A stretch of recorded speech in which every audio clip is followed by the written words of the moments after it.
నమస్కారం. బహుజన్ టైమ్స్ న్యూస్కి స్వాగతం. హెడ్లైన్స్ చూద్దాం.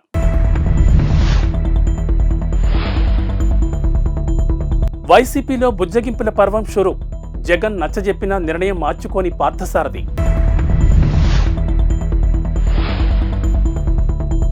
ఇండిగో విమానాల్లో విండో సీటు కావాలనుకుంటే 2000 ఛార్జీ.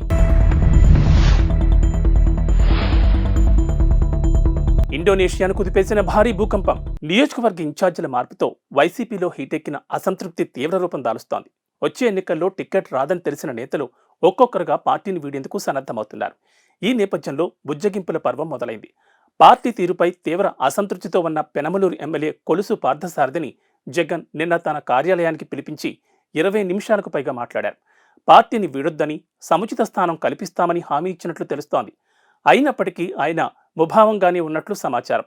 వైసీపీ సాధికార బస్సు యాత్రలో పార్థసారథి ఇటీవల అందరి ముందు తన అసంతృప్తిని వెళ్లగక్కారు. జగన్ తనను గుర్తించకపోయినా పెనమలూరు ప్రజలు మాత్రం తనకు ఎప్పుడూ మద్దతుగానే ఉన్నారని పేర్కొన్నారు.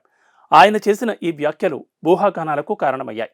ఆయన పార్టీని వీడబోతున్నారంటూ ప్రచారం మొదలైంది. ఈ నేపథ్యంలో గత వారం రోజులుగా ఎమ్మెల్యే కైలే అనిల్ కుమార్ జగన్ సూచనతో పార్థసారథికి నచ్చజెప్పేందుకు ప్రయత్నిస్తున్నారు. అందులో భాగంగానే నిన్న ఎమ్మెల్సీ మర్రి రాజశేఖర్, అనిల్ కలిసి పార్థసారథిని ముఖ్యమంత్రి వద్దకు తీసుకెళ్లారు. అయితే జగన్తో చర్చ తర్వాత కూడా పార్థసారథి అసంతృప్తిగానే ఉన్నారని, పార్టీ వీడాలని నిర్ణయానికి కట్టుబడి ఉన్నారని ఆయన సన్నిహిత వర్గాలు తెలిపాయి. బడ్జెట్ విమానయాన సంస్థ ఇండిగో ఫ్లైట్ టికెట్ రేట్లను అప్డేట్ చేసింది. ప్రయాణికులకు సౌకర్యవంతంగా కాస్త ఎక్కువ లెగ్ రూమ్ ఉండే ముందు వరుస సీట్ల బుకింగ్పై 2000 ఫిక్స్డ్ ఛార్జ్ నిర్ణయించింది. ఇక విండో సీట్ బుకింగ్ పై 2000 ఛార్జ్ చెల్లించాల్సి ఉంటుందని ఇండిగో వెబ్సైట్ పేర్కొంది. 222 సీట్లు ఉండే A321 విమానం ముందు వరుసలో విండో సీట్ బుకింగ్ పై 2000, నడకదారి సీటు బుకింగ్ పై 1500, అదే వరుసలోని 2వ, 3వ సీట్ల బుకింగ్ పై 400 ఛార్జీలు ఉంటాయని తెలిపింది. 232 సీట్లు ఉన్న A321 ఫ్లైట్, 180 సీట్లు ఉన్న A320 ఫ్లైట్ కూడా ఇవే ఛార్జీలు వర్తిస్తాయని తెలిపింది. ప్రయాణికులు ఒకవేళ ప్రాధాన్యత సీటు అవసరం లేదనుకుంటే అదనపు ఛార్జీలు లేని సీట్ను ఎంపిక చేసుకోవచ్చు. ఎయిర్పోర్ట్లో చెక్ ఇన్ సమయంలో సీట్ను కేటాయిస్తారని ఇండిగో వెబ్సైట్ పేర్కొంది. కాగా ఇండిగో దేశంలోనే అతిపెద్ద విమానయాన సంస్థగా ఉంది. దేశీయ విమానయాన రంగంలో 60% పైగా మార్కెట్ వాటాను కలిగి ఉంది. ఇటీవల తరచూ సంభవిస్తున్న భూకంపాలతో అతలాకుతలమవుతున్న ఇండోనేషియాను భూకంపం మరోమారు కుదిపేసింది. టలౌట్ ద్వీపంలో ఈ ఉదయం 6.7 తీవ్రతతో భూకంపం సంభవించింది. ఈ కారణంగా సంభవించిన ఆస్తి ప్రాణ నష్టానికి సంబంధించిన వివరాలు తెలియరాలేదు. జాతీయ భూకంప కేంద్రం ప్రకారం భూకంపం భూమికి 80 కిలోమీటర్ల లోతులో సంభవించింది. న్యూ ఇయర్ రోజున జపాన్లో 7.6 తీవ్రతతో సంభవించిన భూకంపం పెను నష్టాన్ని కలిగించింది.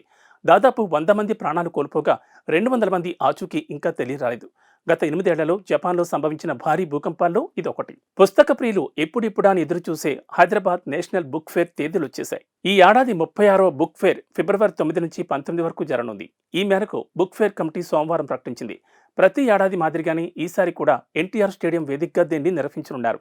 ఈ మేరకు కార్యవర్గ సభ్యులు నిర్ణయించారు. బుక్ ఫేర్ ఆఫీసులో అధ్యక్షుడు జూలూరు గౌరీశంకర్ అధ్యక్షతన సోమవారం కార్యవర్గ సమావేశం జరిగింది. ఈ సమావేశంలో కోశాధికారి పి రాజేశ్వరరావు, మాజీ కార్యదర్శి శృతికాంత్ భారతి, ఉపాధ్యక్షులు నారాయణ రెడ్డి, కోయ చంద్రమోహన్, సహాయ కార్యదర్శి శోభన్ బాబు, జనార్దన్ గుప్తా, కవి యాకూబ్, శ్రీకాంత్, బాలరెడ్డి తదితరులు పాల్గొన్నారు. కమిటీ కొత్త సెక్రటరీగా ఆర్ వాసు బాధ్యతలు స్వీకరించారు. పుస్తక ప్రియులు, పాఠకులు ఈ ఏడాది బుక్ ఫేర్ అవకాశాన్ని సద్వినియోగం చేసుకోవాలని కార్యవర్గ సభ్యులు కోరారు. ఎవరి కాళ్ళు పడితే వారిని పట్టుకోవాల్సిన అవసరం తనకు లేదని, తనకు ప్రాధాన్యం ఇచ్చిన జగన్ కాళ్ళు తప్ప మరెవరివి పట్టుకోబోనని ఏపీ డిప్యూటీ సీఎం నారాయణస్వామి పేర్కొన్నారు. తాను కాళ్ళు పట్టుకున్నానంటూ వస్తున్న విమర్శలకు ఆయన ఇలా బదులిచ్చారు. ఎస్సీ నియోజకవర్గంలో టిక్కెట్ల కోసం ఇప్పుడు వస్తున్న వారు ఒకప్పుడు జగన్ను విమర్శించారని, కాబట్టి నమ్మకస్తులకు టిక్కెట్లు ఇవ్వాలని సీఎంకు విన్నవిస్తున్నట్లు చెప్పారు. స్థానిక సంస్థల ఎన్నికల్లో భాగంగా పెనుమూరులో ఓ పెద్ద ఆయనకు బీఫారాలు ఇస్తే ఇప్పుడు ఆయన తనకు వ్యతిరేకంగా మాట్లాడుతున్నారని ఆగ్రహం వ్యక్తం చేశారు. చిత్తూరు జిల్లా ఎస్ఆర్పురం ఎంపీడీఓ కార్యాలయంలో నిర్వహించిన పింఛన్ల పంపిణీలో ఆదివారం ఆయన చేసిన ఈ వ్యాఖ్యలు నిన్నటి నుంచి వైరల్ అవుతున్నాయి. ఉక్రెయిన్ అధ్యక్షుడు జెలెన్స్కీ ఎర్రటి రంగు దుస్తులు ధరించి బెల్లీ డ్యాన్స్ చేస్తున్నట్లుగా సృష్టించిన డీప్ ఫేక్ వీడియో ఒకటి సోషల్ మీడియాలో వైరల్గా మారింది. నిజంగా ఆయనే డాన్స్ చేస్తున్నారేమో అనిపించేలా ఉన్న ఈ వీడియో ఫేక్ అని తేలింది. 16 సెకండ్ల నిడివి ఉన్న ఈ వీడియో డీప్ ఫేక్ టెక్నాలజీతో రూపొందించి రష్యన్ భాషలో క్యాప్షన్ ఇచ్చి వైరల్గా మార్చారు. అసలు ఫుటేజ్లో గుర్తు తెలియని ఓ వ్యక్తి డాన్స్ చేస్తున్నట్లుగా తేలింది. 2020 నాటి పాత వీడియో అని తేలింది. డీప్ ఫేక్ వీడియోలో జెలెన్స్కీ ప్రజాస్వామ్యాన్ని అబాస్పాలు చేస్తున్నట్లుగా పేర్కొన్నారు. విధ్వంసకారుడిగా ముద్ర వేసే ప్రయత్నం చేశారు. కాగా రాజకీయాల్లోకి ప్రవేశించక ముందు జెలెన్స్కీ వినోద రంగంలో ప్రతిభను చాటుకున్నారు. పలు సినిమాల్లో నటించడంతో పాటు డాన్స్ షోల్లో కూడా పాల్గొన్నారు. అయోధ్య రామాలయ ప్రారంభోత్సవానికి శరవేగంగా పనులు జరుగుతున్న వేళ రామయ్యకు అత్తారింటి నుంచి కానుకలు వెలువెత్తున్నాయి. సీతాదేవి జన్మించిన నేపాల్లోని జనక్పూర్ నుంచి 3,000కు పైగా బహుమానాలు అయోధ్యకు చేరుకున్నాయి. వీటిలో వెండి పాదరక్షలు, ఆభరణాలు, దుస్తులు, వెండి విల్లు వంటివి ఉన్నాయి. జనక్పూర్లోని రామజనకి ఆలయ పూజారి రామ్ రోషన్ దాస్ వీటిని శ్రీరామ జన్మభూమి తీర్థక్షేత్ర ట్రస్టుకు అందించారు. 800 మంది భక్తులు 500 డబ్బాల్లో 30 వాహనాల్లో కాన్వాయ్గా ఈ బహుమతులను తీసుకొచ్చారు. వీటిలో పండ్లు, స్వీట్లు, బంగారు, వెండి వస్తువులు, డ్రై ఫ్రూట్స్, నేపాల్ సంప్రదాయ మిఠాయిలు వంటివి ఉన్నాయి. దేశంలో 2వ అత్యున్నత క్రీడా పురస్కారం అర్జున్ అవార్డు దక్కడంపై team India star pacer Mohammed Shami ఆసక్తికరమైన వ్యాఖ్యలు చేశాడు. అవార్డు దక్కడం ఒక కళగా అభివర్ణించాడు. ఈ అవార్డు దక్కడం ఒక కళ. జీవితకాలం మొత్తం గడిచిపోయినా చాలా మందికి ఈ అవార్డు దక్కదు. నాకు దక్కడం పట్ల చాలా సంతోషంగా ఉన్నాను, చాలా గర్వపడుతున్నాను. చాలా మంది క్రీడాకారులు ఈ అవార్డు అందుకోవాలని ఎదురుచూస్తారు, కానీ ప్రేక్షకులుగా మిగిలిపోతారు. చాలా మందికి నెరవేరని కళ ఇది అని షమి వ్యాఖ్యానించారు. మంగళవారం అర్జున్ అవార్డు స్వీకరించనున్న నేపథ్యంలో ఓ జాతీయ మీడియా సంస్థతో షమి మాట్లాడారు. ప్రస్తుతం గాయం కారణంగా ఆటకు దూరమైన షమి బెంగళూరులోని నేషనల్ క్రికెట్ అకాడమీలో వైద్య నిపుణుల పర్యవేక్షణలో ఉన్నాడు. చీలమండ గాయం నుంచి కోలుకుంటున్నట్లు షమి చెప్పాడు. ట్రైనింగ్ సెషన్లు కూడా మొదలుపెట్టానని, ఇంగ్లాండ్ టెస్ట్ సిరీస్ సమయానికి అందుబాటులోకి వస్తానని ఆశాభావం వ్యక్తం చేశాడు. కాగా మంగళవారం అర్జున్ అవార్డు స్వీకరించనున్న 25 మంది క్రీడాకారుల్లో ఏకైక క్రికెటర్ మహమ్మద్ షమి కావడం గమనార్హం. ఇక బీసీసీఐ ప్రత్యేక అభ్యర్థన మేరకు షమి పేరు అవార్డును నామినేట్ అయింది. కాగా భారత్ వేదికగా గత ఏడాది ముగిసిన వన్డే వరల్డ్ కప్లో షమి అద్భుతంగా రాణించాడు. కేవలం 7 మ్యాచ్లాడి 24 వికెట్లు తీశాడు. టోర్నమెంట్లో అత్యధిక వికెట్లు తీసిన ఆటగాడిగా నిలిచాడు. తెలంగాణ ప్రభుత్వం అభయహస్తం కింద ఇచ్చిన హామీల అమలుకు ప్రజల నుంచి దరఖాస్తులు స్వీకరించిన సంగతి తెలిసిందే.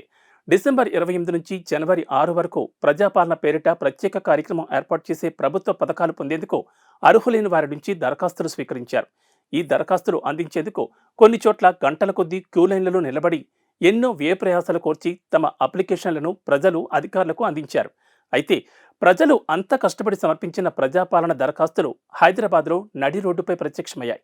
ఓ వ్యక్తి బైక్పై వాటిని తరలిస్తుండగా రోడ్డుపై ఎగిరిపడ్డాయి. వాటిని చూసిన స్థానికులు విస్మయం వ్యక్తం చేశారు. హైదరాబాద్ కూకట్పల్లి వై జంక్షన్ వైపు నుంచి వెళ్తుండగా బాలానగర్ వంతెనపై చిందరవందరగా పడ్డాయి. దీంతో ఆ బైక్పై ఉన్న వ్యక్తి కింద పడిన దరఖాస్తులను తీసుకుంటుండగా స్థానికులు గమనించారు.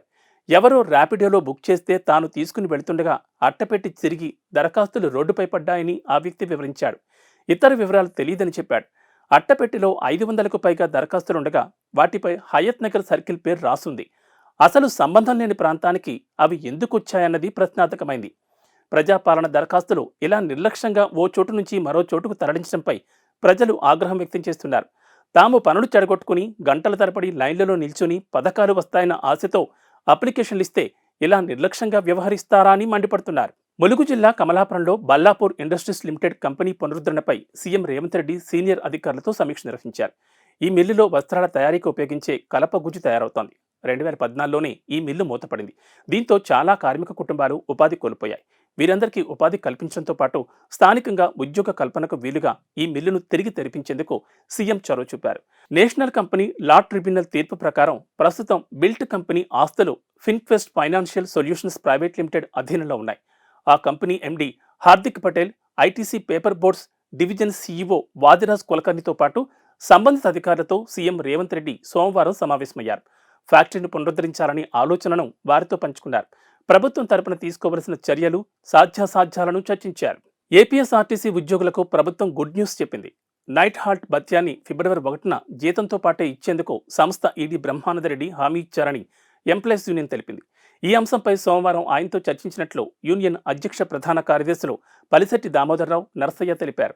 మిగిలిన బత్యాలు, బకాయిలతో సహా ఉద్యోగులకు వచ్చేలా చర్యలు తీసుకోవాలని కోరినట్లు ఆ ప్రకటనలో తెలిపారు. మరోవైపు సంక్రాంతి పండుగ సందర్భంగా మరో శుభవార్త ఇచ్చింది. ఫిబ్రవరి 1వ తేదీ నుంచి అమలయ్యేలా కొత్త వేతనాలను వారికి చెల్లించనుంది. ఏపీఎస్ఆర్టీసీ ఉద్యోగుల డిమాండ్లను పరిష్కరిస్తోంది. ఇప్పటికే జీతాలతో పాటు అలవెన్స్లను కలిపి చెల్లిస్తోంది. జనవరి 1వ తేదీ నుంచి ఈ విధానాన్ని అమల్లోకి తీసుకొచ్చింది. Night out, day out, over time అలవెన్స్లను అప్పటి వరకు ఆలస్యంగా చెల్లిస్తూ వస్తోంది. కానీ ఆర్థిక పరిస్థితుల వల్ల అలవెన్స్లు చెల్లింపులు ఆలస్యమయ్యాయి. ఇవి బులెటిన్ విశేషాలు. నమస్కారం.